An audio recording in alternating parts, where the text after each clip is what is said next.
सबसे पहले आपको एक नदी से भेंट कराते हैं, इसका नाम है मिसिसिपी। इस नदी का नाम क्या है? मिसिसिपी। और ये नदी है मिसौरी।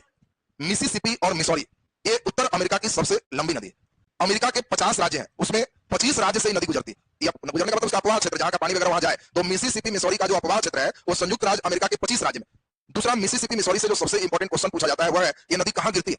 मैक्सिको की खाड़ी में गिरती है। और एक क्वेश्चन तो सबसे दुर्लभ क्वेश्चन, कारण वर्ल्ड में एक लौता है मिसिसिपी और मिसौरी नदी कि इसका जो डेल्टा है ये चिड़िया के पंजे जैसा है।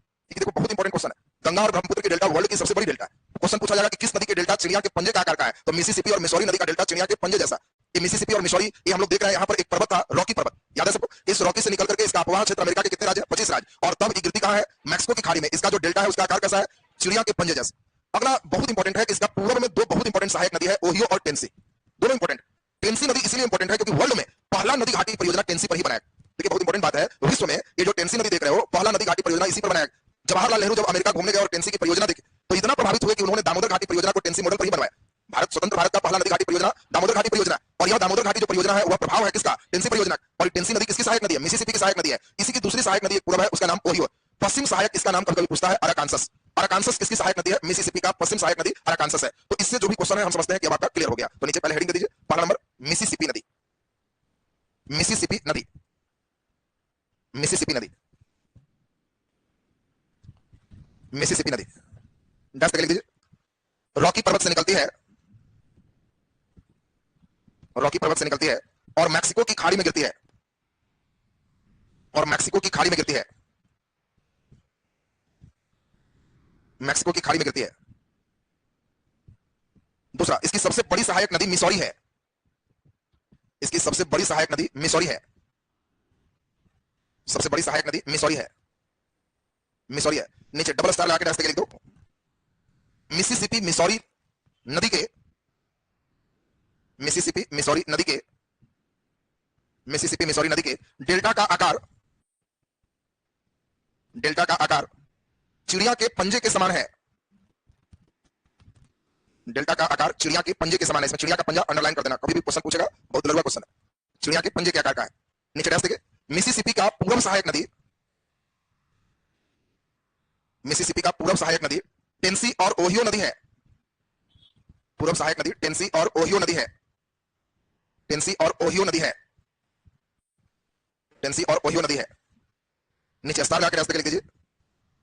विश्व में पहला नदी घाटी परियोजना, विश्व में पहला नदी घाटी परियोजना, विश्व में पहला नदी घाटी परियोजना टेनेसी नदी, टेनेसी नदी पर निर्मित किया गया। टेनेसी नदी पर निर्मित किया गया। नीचे डैश देखिए, मिसिसिपी का पश्चिम सहायक नदी, मिसिसिपी का पश्चिम सहायक नदी अरकांसस नदी और रेड नदी है।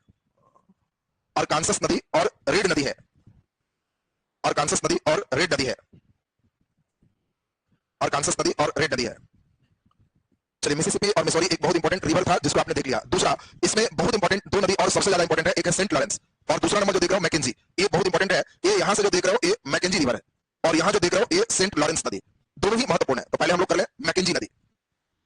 नीचे लिखिए मैकेंजी नदी, मैकेंजी नदी, मैकेंजी नदी। चलिए ध्यान दिए, पहले समझो, सारे लोग का बोर्ड पर ध्यान आना चाहिए। यहां पर एक झील था, पिछले क्लास में समझाए थे। इस झील का नाम था अथाबस्का का झील। अथाबस्का का झील आपको बताया था क्यों फेमस? यूरेनियम के लिए। आपको यहां तक बताया था कि कनाडा में एक शहर ही है जिसका नाम यूरेनियम सिटी है। सोचो, नाम है शहर का यूरेनियम सिटी। तो कई बार क्वेश्चन देगा कि यूरेनियम सिटी किस देश का शहर है? तो कनाडा का।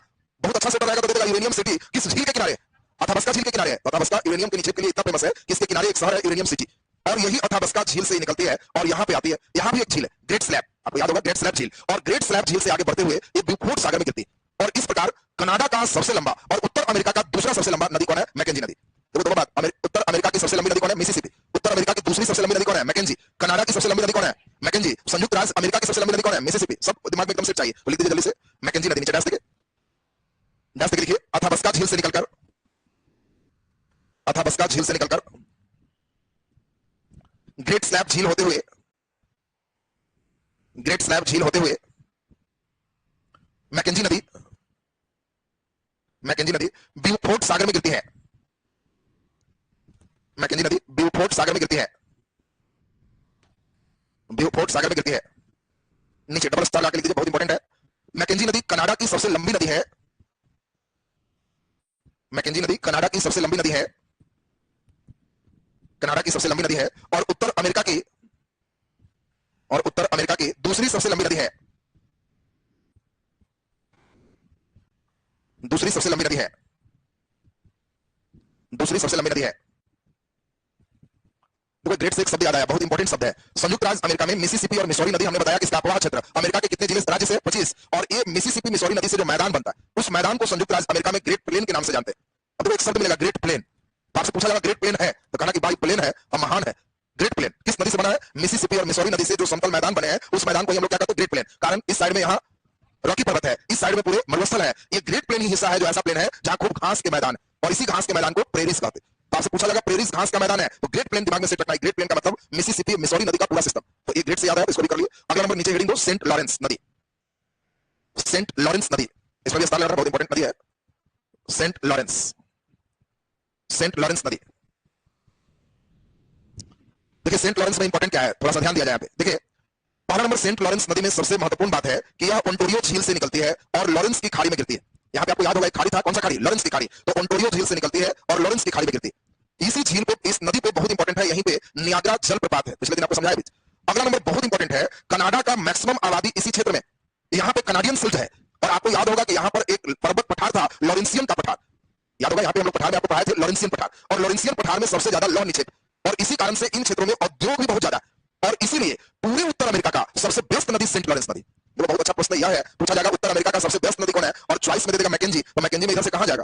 वो ब्यूफोर्ट सागर पहुंच जाएगा, आर्कटिक पर तो कुछ काम का नहीं, लेकिन इससे अगर यहां पहुंच जाएगा तो ये पहुंच जाएगा कहां? अटलांटिक महासागर, यूरोप की ओर निर्यात चला जाएगा, उधर से भी आएगा तो सीधे इधर चला जाएगा। इसलिए उत्तर अमेरिका का सबसे व्यस्त नदी कौन है? सेंट लॉरेंस नदी। तो नीचे डैश लिख दीजिए, सेंट लॉरेंस इंपॉर्टेंट रिवर था, लिख दीजिए सेंट लॉरेंस नदी ओंटारियो झील से निकलकर, ओंटारियो झील से निकलकर सेंट लॉरेंस की खाड़ी में गिरता है। सेंट लॉरेंस की खाड़ी में गिरती है। सेंट लॉरेंस की खाड़ी में गिरती है। सेंट लॉरेंस की खाड़ी में गिरती है। नीचे डैश लिख दीजिए। इसमें नियाग्रा जलप्रपात स्थित है। इसमें नियाग्रा जलप्रपात स्थित है। नियाग्रा जलप्रपात स्थित है। नीचे डबल स्टार लगा के डैश देखिए। उत्तर अमेरिका का सबसे व्यस्त नदी, उत्तर अमेरिका का सबसे व्यस्त नदी, उत्तर अमेरिका का सबसे व्यस्त नदी सेंट लॉरेंस नदी है। सेंट लॉरेंस नदी है। चलिए छोटा सा है हडसन नदी, छोटा सा हेडिंग दे दो, हडसन नदी। हडसन नदी चलिए बड़ा इंपॉर्टेंट, बस छोटा सा याद रखना है, यहां पर अपलेसियन पर्वत, तो अपलेसियन पर्वत से हडसन नदी निकलती है और हडसन की खाड़ी में गिर जाती है। हडसन नदी में सबसे इंपॉर्टेंट क्वेश्चन क्या है? इसके किनारे अमेरिका का एक महत्वपूर्ण शहर है और उसका नाम न्यूयॉर्क है। न्यूयॉर्क किस नदी के किनारे है? हडसन नदी। तो न्यूयॉर्क के कारण थोड़ा इंपॉर्टेंट हो गया, तो नीचे लिख दीजिए हडसन नदी, डैश करके लिखो। अपलेसियन पर्वत से निकलकर, अपलेसियन पर्वत से निकलकर अटलांटिक महासागर में गिरती है। अटलांटिक महासागर में गिरती है। नीचे डैश देखिए, हडसन नदी के किनारे, हडसन नदी के किनारे अमेरिका का प्रमुख शहर न्यूयॉर्क स्थित है। अमेरिका का प्रमुख शहर न्यूयॉर्क स्थित है। अमेरिका का प्रमुख शहर न्यूयॉर्क स्थित है। चलिए नीचे हेडिंग दे दो, रियो ग्रांडी नदी। रियो ग्रांडी नदी, रियो ग्रांडी नदी।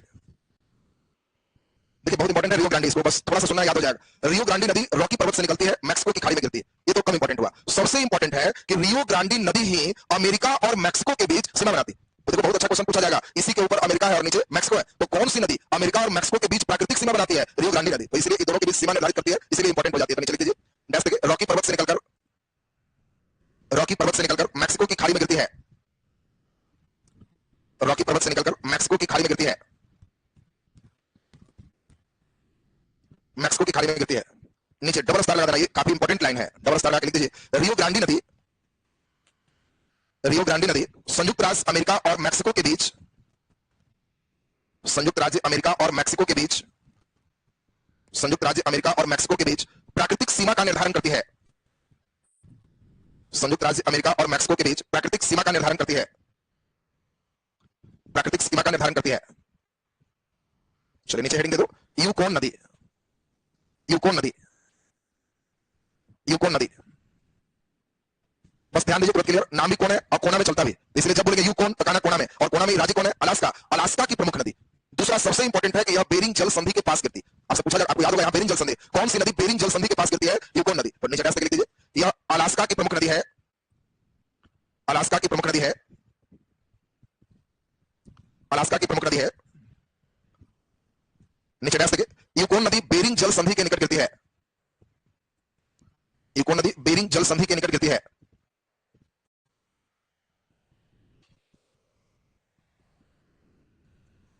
चलिए नीचे लिख दीजिए, कोलोराडो नदी, कोलोराडो नदी, कोलोराडो नदी।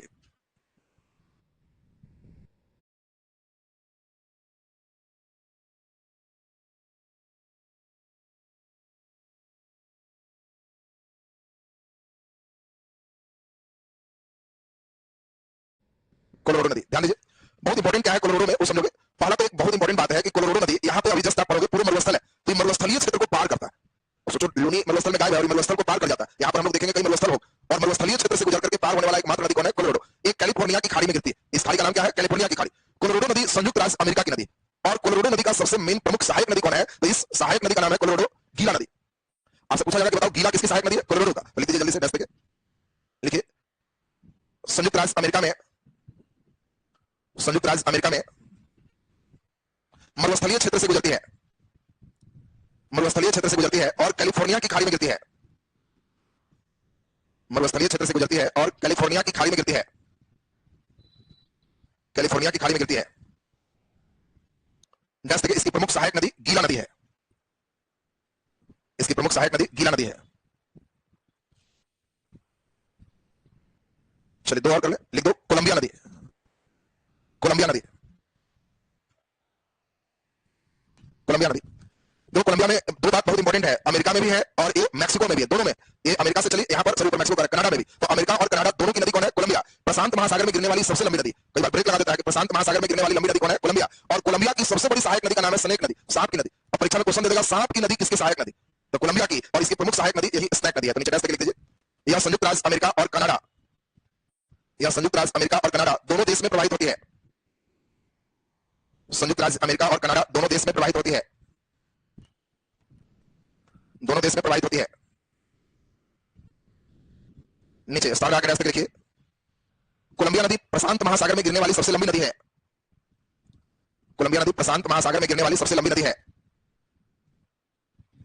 प्रशांत महासागर में गिरने वाली सबसे लंबी नदी है। और नीचे देखिए, कोलंबिया की सबसे बड़ी सहायक नदी स्नैक नदी है, कोलंबिया की सबसे बड़ी सहायक नदी स्नैक नदी है। तो एक और कर लेते हैं, नदी इससे इतना ज्यादा क्वेश्चन नहीं आएगा। लिख दीजिए फ्रेजर नदी, इसमें 10-15 नदी खाली और बढ़ा लोगे तो यूपीएससी का तैयार हो गया, फिर आईएएस में भी इससे ऊपर नहीं जाता, तो लगभग लगभग इसी में कर दिया। फ्रेजर नदी, फ्रेजर नदी। चलिए ध्यान दीजिए, पहला नंबर तो देखो, फ्रेजर नदी किस देश की नदी है? कनाडा की नदी है। जब यही कनाडा पहुंच गया, यहाँ कनाडा ही है, तो ये कनाडा की नदी है। फ्रेजर नदी के किनारे एक बहुत इंपॉर्टेंट शहर है कनाडा का। तो यहाँ पे कौन सा शहर? तो आपको याद है, ये शहर कौन है? Vancouver, Vancouver.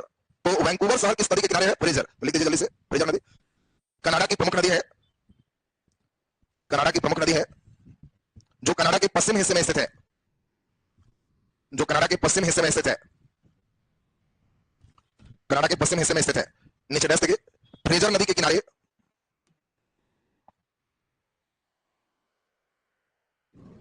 फ्रेजर नदी के किनारे कनाडा का प्रमुख शहर, कनाडा का प्रमुख शहर बोलो कौन? वैंकूवर स्थित है, वैंकूवर स्थित है। चलिए अब हम लोग नीचे हेडिंग दे, संयुक्त राज्य अमेरिका, सीधा लिखो, उत्तर अमेरिका के मरुस्थल, उत्तर अमेरिका के मरुस्थल, उत्तर अमेरिका के मरुस्थल। चलिए ध्यान दीजिए, देखो उत्तर अमेरिका में मरुस्थल पूर्वी भाग में है कि पश्चिमी भाग में? तो पश्चिमी भाग में, यही मरुस्थल है। आपको भी बताया था कि मरुस्थलीय क्षेत्र से जो नदी गुजर रही थी, तो यहाँ पे मरुस्थलीय इलाका है। अब इसमें सबसे इंपॉर्टेंट है एरिजोना, मोजेब, ये सब जो देख रहे हो, ये नेवादा, ये सभी अमेरिका के मरुस्थल। एक मरुस्थल जो देख रहे हो सोनारन, इस सोनारन मैक्सिको के मरुस्थल। और यहाँ पर एक पढ़े हो तुम लोग कैलिफोर्निया की ठंडी जलधारा, आपको याद हो, इस कैलिफोर्निया की ठंडी जलधारा के कारण इन क्षेत्रों में वर्षा नहीं हो पाती, और इसीलिए कैलिफोर्निया की ठंडी जलधारा से सोनारन ये मरुस्थल का निर्माण कहां हुआ है? मैक्सिको में। और इसीलिए आपको बताया था कि मैक्सिको का यह बेल्ट पूरा मरुस्थल है, तो व्यक्ति नहीं रहे। फिर यह बेल्ट पूरा पर्वत है, यह बेल्ट पूरा पर्वत है, आपको याद होगा था सियारा माद्रे ओरिएंटल और सियारा माद्रे ऑक्सीडेंटल। और इसीलिए मैक्सिको एक बड़ा देश है, काफी जनसंख्या है, लेकिन मरुस्थल और पर्वत के कारण यहाँ जो लोग हैं एक बीच के भाग में ही केंद्रित है, और इसीलिए मैक्सिको सिटी पूरे उत्तर अमेरिका में सबसे अधिक जनसंख्या का शहर। बोलो कारण क्लियर हो रहा है सबको? इस साइड में हम लोग देखें अमेरिका में बहुत सारे शहर, कनाडा में बहुत सारे शहर, इसलिए बढ़ गया, इसका बेचारा एक ही बचा मैक्सिको सिटी, तो सबसे ज्यादा हो। अगर हम लोग देखें ये जो देख रहे हो मोजावे मरुस्थल, मोजावे मरुस्थल में ये अमेरिका का सैन्य अड्डा है, यहाँ पे सेना उसके रहते हैं। नेवादा मरुस्थल अमेरिका यहाँ पे परमाणु परीक्षण करता है, जनरली मरुस्थल में व्यक्ति नहीं रहते, तो परमाणु परीक्षण के लिए सबसे अच्छा जगह, जैसे भारत अपना परमाणु परीक्षण स्थल कहाँ रखा? पोखरण, पोखरण राजस्थान में मरुस्थलीय क्षेत्र, तो जैसे भारत का पोखरण है उसी तरह संयुक्त राज्य अमेरिका का नेवादा मरुस्थल है। ये जो एरिजोना मरुस्थल देख रहे हो, यहाँ वर्ल्ड में सबसे बड़े बड़े लंबे कैक्टस होते हैं। हम लोग यहाँ जो नागफनी देखे हो, तो सबको छोटा छोटा देखा, कोई बढ़ गया था 10 फीट एक, बड़ा बड़ा जो है पेड़ जैसा नागफनी, बड़े बड़े कैक्टस कांटा वाला जो पेड़, वो सब इस सब में भेंट हो। लेकिन वर्ल्ड का सबसे बड़ा कैक्टस कहाँ भेंट होता है? एरिजोना मरुस्थल। अब एरिजोना भी कहाँ है? संयुक्त राज्य अमेरिका के पश्चिम। मोजेब कहाँ है? पश्चिम। ये नेवादा कहाँ है? पश्चिम। और सोनोरल कहाँ है? मैक्सिको के पश्चिम। तो जल्दी से इनको लिखते हैं, कंप्लीट हो जाएगा। उत्तर अमेरिका के मरुस्थल नीचे लिखो, एरिजोना मरुस्थल, एरिजोना मरुस्थल, एरिजोना मरुस्थल। डैश लिख लीजिए, संयुक्त राज्य अमेरिका के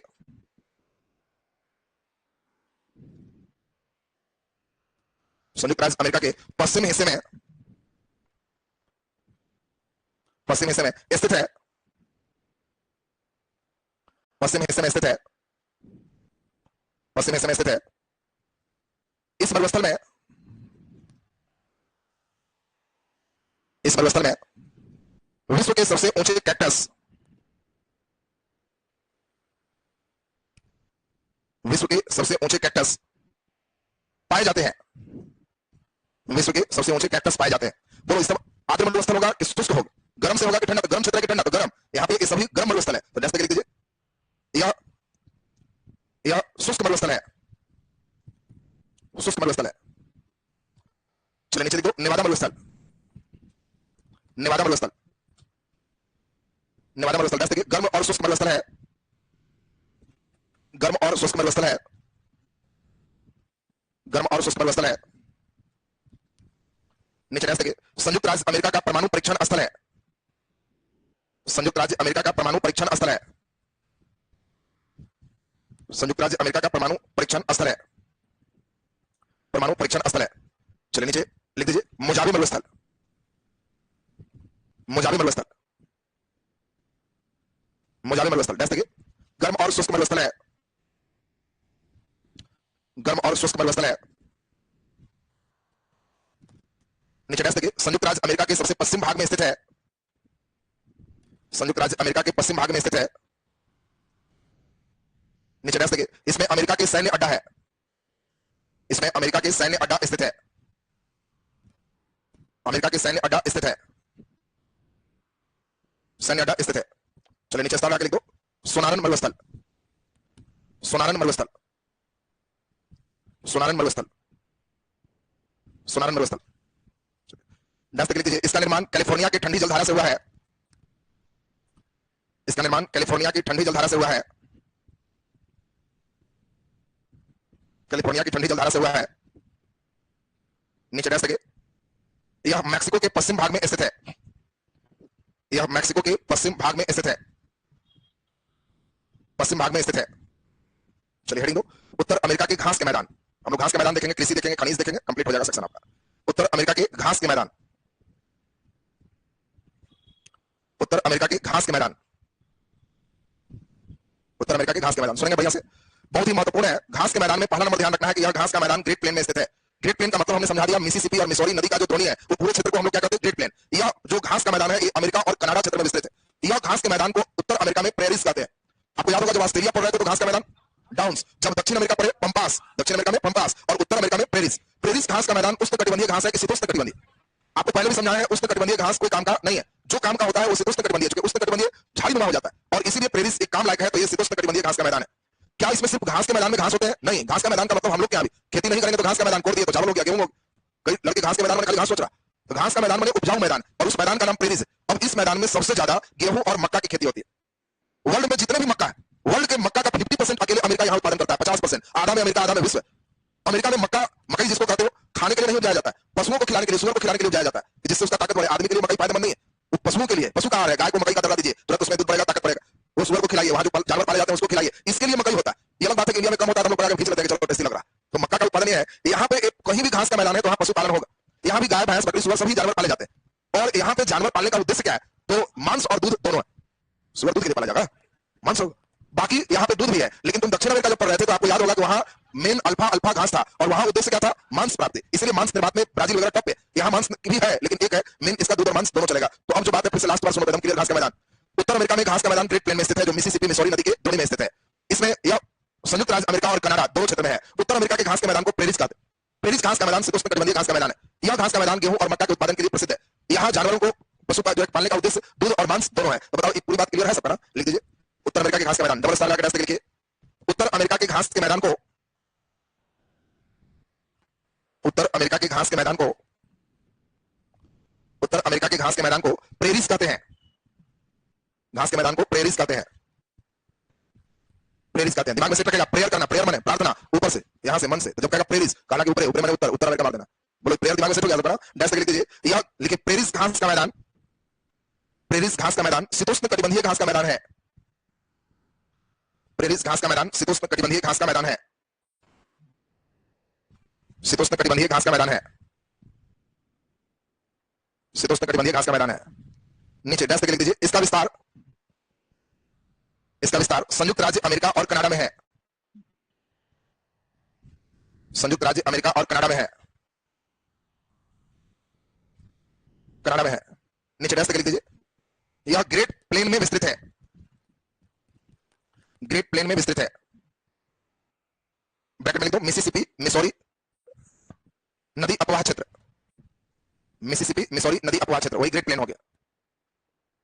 मिसिसिपी मिसौरी नदी अपवाह क्षेत्र। अपवाह माने बहाव का जो एरिया है, उस एरिया को ही ग्रेट प्लेन कहते हैं। नीचे डैश लिख दो। यह घास का मैदान गेहूं और मक्का के उत्पादन के लिए प्रसिद्ध है। यह घास का मैदान गेहूं और मक्का के उत्पादन के लिए प्रसिद्ध है। गेहूं और मक्का के उत्पादन के लिए प्रसिद्ध है। नीचे डैश लिखिए। इसमें पशुपालन का उद्देश्य, इसमें पशुपालन का उद्देश्य, पशुपालन का उद्देश्य दूध और मांस की प्राप्ति है।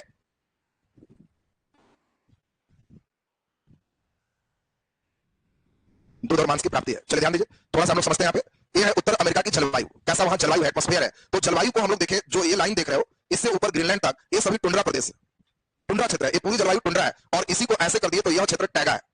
टुंड्रा और टैगा में अंतर क्या है, बात समझिए। जब टुंड्रा कहे, टैगा कहे, मतलब एकदम ठंडा बर्फ का क्षेत्र।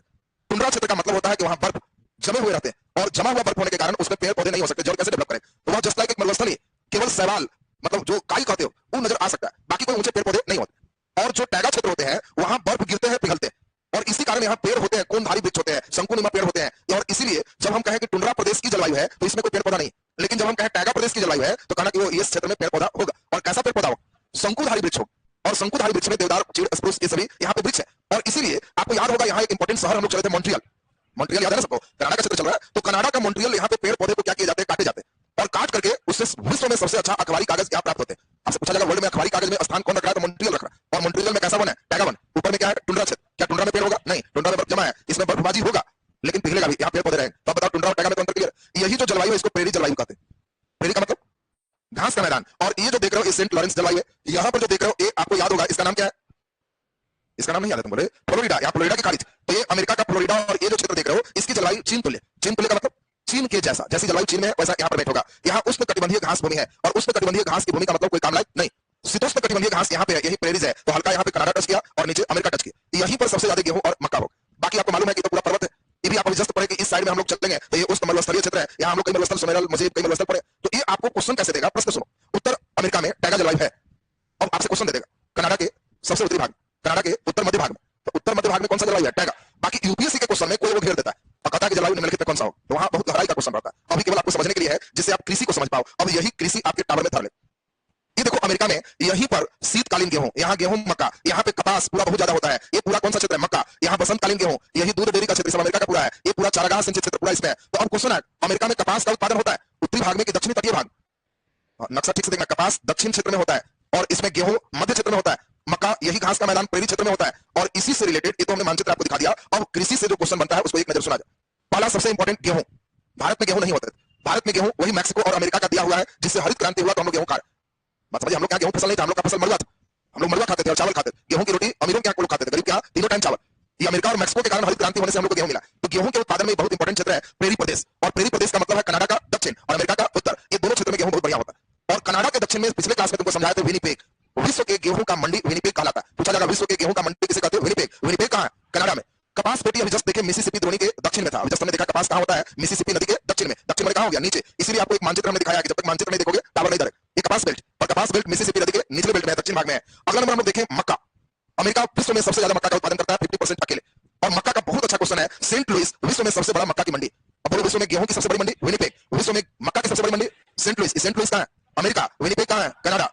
क्यूबा चीनी के कटोरा कहलाता है। पूछा जाएगा उत्तर अमेरिका में चीनी का कटोरा कौन है? क्यूबा। जमैका में केला उत्पादन सबसे ज्यादा है। इसी प्रकार हम देखें कहवा, तो ये मैक्सिको के तट पर, अभी जस्ट आपने मानचित्र देखा तो कहवा जो देख रहे हो ये नीचे, यहाँ पे मैक्सिको के तटीय भाग में कहवा का उत्पादन सबसे ज्यादा। तो मैक्सिको के तट पर कहवा का उत्पादन है। इसके बाद देखिए अमेरिका में वर्जीनिया जो शहर है, यहाँ तंबाकू जो खेती होती है वो सबसे हाई क्वालिटी का, यानी तंबाकू मैंने समझ रहा है ना, जो गुड़गुड़िया है ये सब बाकी जो बड़ी सिगरेट देख रहे हो, तो उस सब में जो तंबाकू है उसका सबसे हाई क्वालिटी वाला जो तंबाकू है वो अमेरिका के वर्जीनिया में है, सबसे हाई क्वालिटी।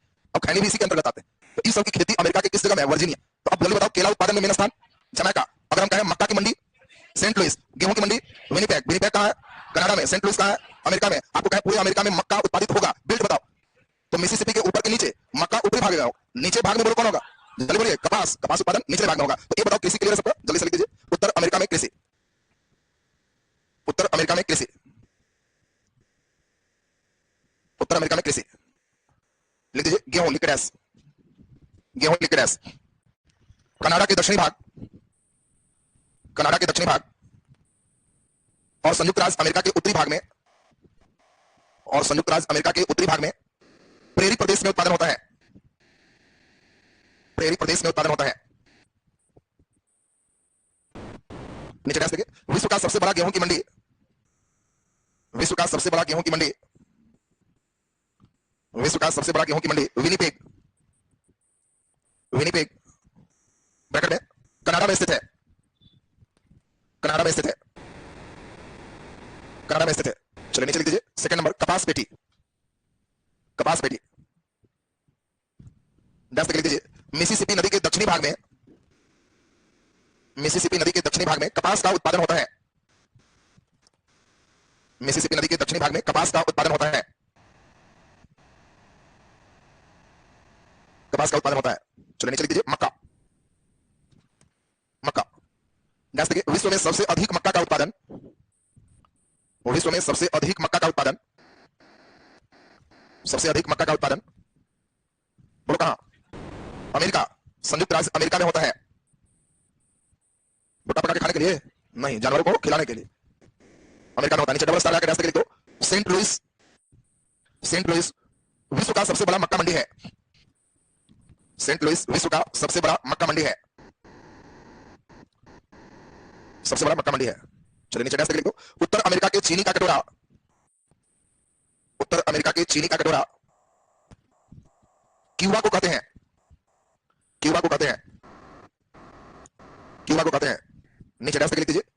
जमैका केला उत्पादन के लिए प्रसिद्ध है, जमैका केला उत्पादन के लिए प्रसिद्ध है, केला उत्पादन के लिए प्रसिद्ध है।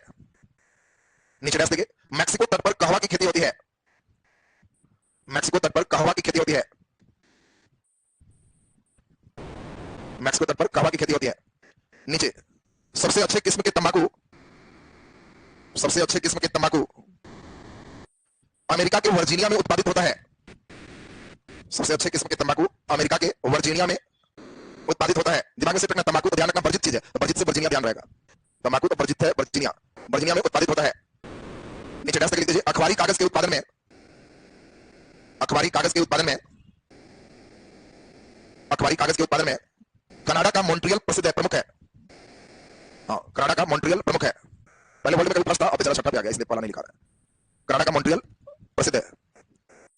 चलिए बहुत इंपॉर्टेंट हम लोग देखें, एक बात समझना है। मिसिसिपी की ही एक सहायक नदी है येलोस्टोन रिवर।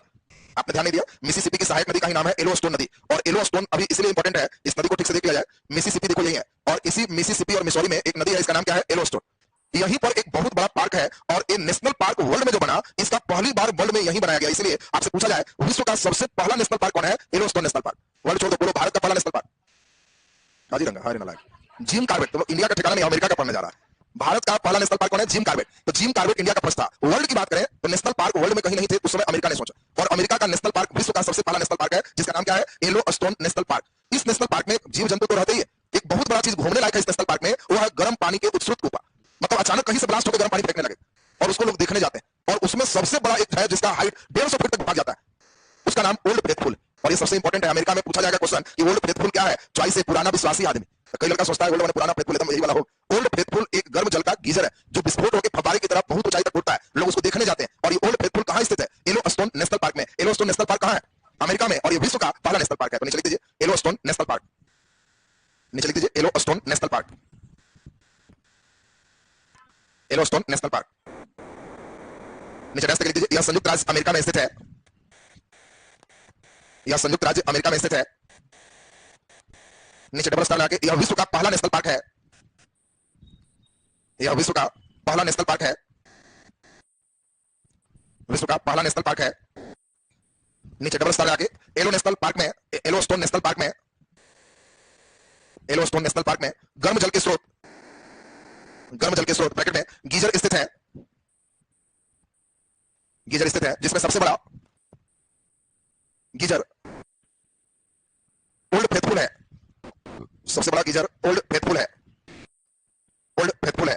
चलिए इसका वन प्राणी इंपॉर्टेंट नहीं है, नेशनल पार्क इसका इंपॉर्टेंट हो गया। नीचे हेडिंग दे दो उत्तर अमेरिका के खनिज, और खनिज से हम चाहेंगे कि एक बार बढ़िया से खनिज समझ लेगा, इसकी जनजाति भी पूछे जाएंगे, जनजाति समझ लेगा, और कल यूरोप शुरू हो जाएगा। तो कल उत्तर अमेरिका पूरा कंप्लीट करके हम लोग यूरोप की ओर कल चल देंगे। तो कल आपका यूरोप में देश राजधानी कल मेन कर देंगे। तो आज का अभी क्लास हमारा भूगोल में यही था।